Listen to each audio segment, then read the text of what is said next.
কোরবানির হাটে যখন যাবেন অবশ্যই আদব করে যাবেন, উজু করে যাবেন, সুন্দর কাপড় পরে যাবেন। যাওয়ার সময় আসার সময় আল্লাহর জিকির করতে করতে যাবেন, মনে মনে দরুদ শরীফ পড়তে পড়তে যাবেন, মনে মনে তাসবিহ তাহলিল পড়তে পড়তে আসবেন। 2, কোরবানির পশু আনার পরে আমাদের অনেক যুবক ভাইয়েরা কি করে, সেলফি তুলে বলে ডান। আছে না নাই বলেন না? এই ডান দেওয়ার দরকার নাই। আপনার কোরবানির পশু লুকিয়ে রাখবেন।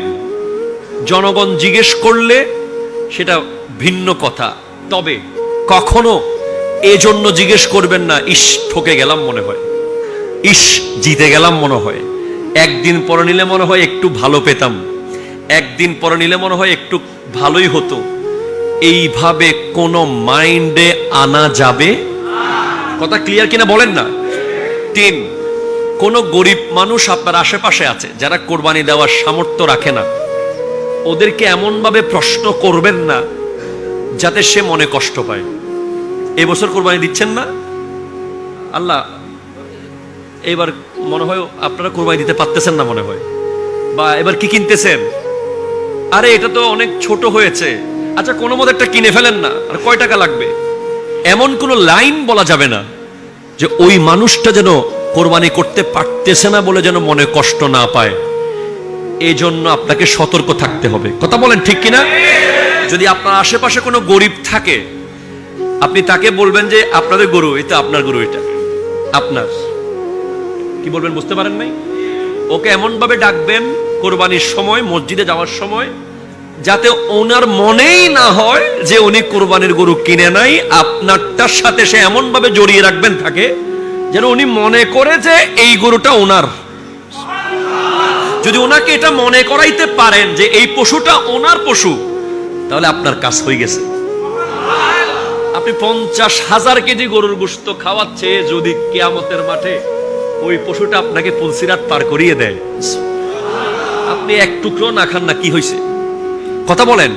তাহলে গরিবদেরকে এমন ভাবে অ্যাড করবেন, আশেপাশে কোনো পাড়া প্রতিবেশী গরিব আছে না, ডেকে ঢুকে নিবেন, আরে আয়। আমরা সেদিন সোশ্যাল মিডিয়ায় একটা ভিডিও দেখেছি যে এক অফিসার তার পার্সোনাল সেক্রেটারি বলছে, ভাইজান আমি বাড়ি যাব, বাড়ি অনেক দূরে কোরবানি উপলক্ষে। বলে বাড়ি যাওয়া যাবে না। বলে ভাইজান আমাকে বাড়ি যাওয়ার জন্য ছুটি দেন। বলে না, ছুটি দেওয়া যাবে না।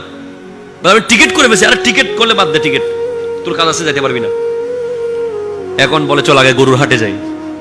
গরুর হাটে গিয়ে ওই যে পার্সোনাল সেক্রেটারি, যে কর্মচারী, সে তো গরু কিনার তৌফিক তার নাই, সে তো অফিসে ওনার একটা সামান্য পিয়ন। বলে গরু দেখ কোনটা কিনবো। উনি মালিক যিনি, উনি গরু দেখেই নাই, সে যেটা দেখছে ওইটা উনি কিনছে।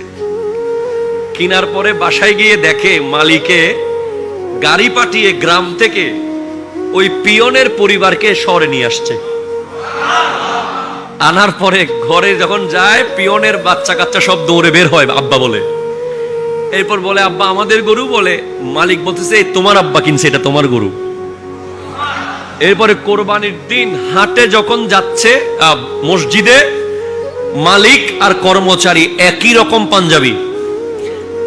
গরু জবে করার পরে ইমাম সাহেব যখন দোয়া করবে, দোয়া করার সময় লিস্টের মধ্যে নাম দেখতেছে, যিনি গরুর টাকা দিছে মালিক, ওনার নামের পরপর ওনার কর্মচারীর নাম। ওই কর্মচারী আশ্চর্য হয়ে গেছে। ভাই বলে তুই আমার ভাই, আমার কোরবানি আল্লাহ কবুল করবে তোর কারণে।